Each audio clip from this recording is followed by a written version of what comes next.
Hey y'all, and welcome back to CC Convos. Today I'll be talking about my experience with buying a plant from Amazon. I'm currently in the process of redoing my bedroom and I wanted to add some plants to it. I was looking to add something that's cat friendly, so I decided something like a cat palm.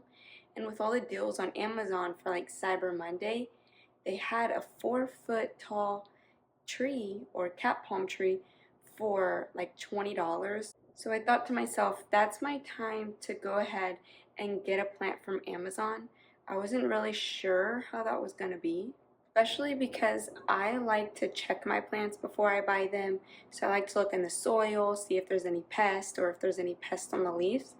This time I just decided, let's just see how it'll be. Please excuse the beginning footage because when I got the package, it was actually late.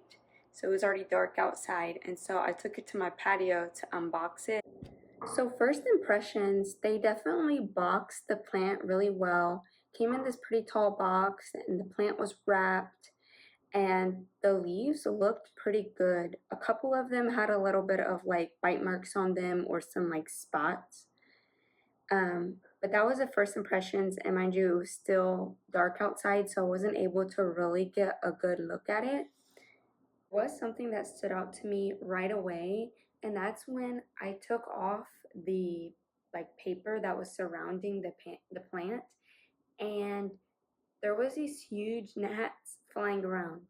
And I knew I didn't have any fungus gnats or any sort of gnats flying around, and so I was like, but it was dark outside and it was late, so I just planned that the next day I was going to go out there and take a better look at it. When I went out there the next day, I looked and the leaves still looked pretty good. The plant did not look too bad other than a couple of the little imperfections that I mentioned previously, but there was gnats everywhere.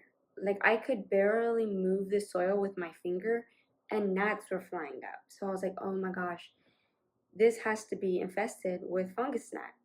And the soil was still pretty wet. I bet that they probably water it really good before they ship it. I mean, it makes sense, but it was breeding fungus gnats in that cardboard and that moist environment. So I was like, oh man, it's not gonna go in my room right away because I don't want to bring that into my other plants. So I decided to repot it. I just had some indoor plant soil. I get the Miracle Grow, and it's the one that's like labeled indoor potting mix. It's supposed to be like less prone to gnats. And I mixed that with some extra perlite, and I used a clay pot that I already had, and I put the plant in that mixture. I tried to get as much of the soil off the root ball that I could, but it was pretty compacted, and since it's kind of cool here, I didn't want to put it in too much like of shock. So I decided just to keep some of it and then repot it with some of that other soil. Then to be extra cautious, I decided I was going to use my concentrated mixture that I already pre-mixed of my neem oil and water. But I was going to use it to water the soil, so I sprayed it on all the leaves and I doused the soil with it. So right now it's just outside. It's going to stay there until it kind of dries up and I can see to make sure no more gnats are around it and that there's nothing on the leaves before I bring it into my house.